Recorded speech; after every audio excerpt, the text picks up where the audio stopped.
नमो शेतकरी सन्मान निधीचा योजना म्हणजे जो हप्ता तुमचा 6वा हप्ता असणार आहे हा अजूनपर्यंत भरपूर जे शेतकरी बांधव आहे यांच्या बँक खात्यावर जमा झालेला नाही आहे। जर तुम्हाला चेक करायचं असेल तर तुम्ही साइडवर येऊन सुद्धा बेनिफिशियरी स्टेटसचं असं ऑप्शन दिलेलं आहे, इथे तुम्ही चेक करू शकता आणि त्यामध्ये तुम्ही जो मोबाईल नंबर दिलेला आहे तो मोबाईल नंबर टाकून सुद्धा तुम्ही स्टेटस चेक करू शकता की तो तुमचा 6वा हप्ता आलेला आहे किंवा नाही आलेला आहे। आणि या योजनेमध्ये जेही शेतकरी पात्र आहे त्यांना हे जे 6वा हप्ता असणार आहे हा तुमचा डीबीटी मार्फत येणार आहे।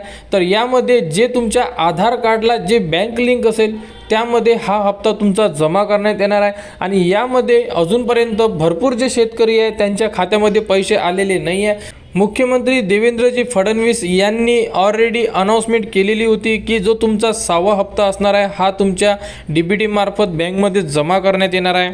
आणि डीबीटी असल्यामुळे यामध्ये बँकला सुटी असली तरी सुद्धा डीबीटी मार्फत येणारे पैसे तुमच्या बँकेमध्ये येत असतात, कारण यामध्ये डायरेक्ट बेनिफिट ट्रान्सफर हे पैसे तुमच्या आधार संलग्न बँक खात्यामध्ये पाठवण्यात येत असतात। तरी संपूर्ण जेही शेतकरी बांधव आहे जे नमो शेतकरी सन्मान निधी योजनेमध्ये पात्र आहे त्यांनी वाट बघा, कारण आता फायनान्शियल नवीन वर्ष सुरू झालेलं आहे आजपासून।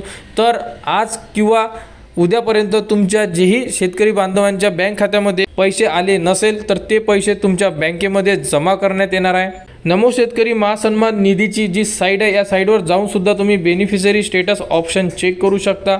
तर संपूर्ण शेतकरी बांधवांनी वाट बघा, डीबीटी झाली तर संपूर्ण पैसे तुमच्या थेट बँकेमध्ये जमा करण्यात येणार आहे। तर नमो शेतकरी योजनेबद्दल जी पुढील अपडेट येईल ती तुम्हाला आपल्या चॅनलवर देण्यात येणार, त्यासाठी आपल्या चॅनलच्या कनेक्टमध्ये राहा व हा व्हिडिओ इतरांपर्यंत शेअर करा।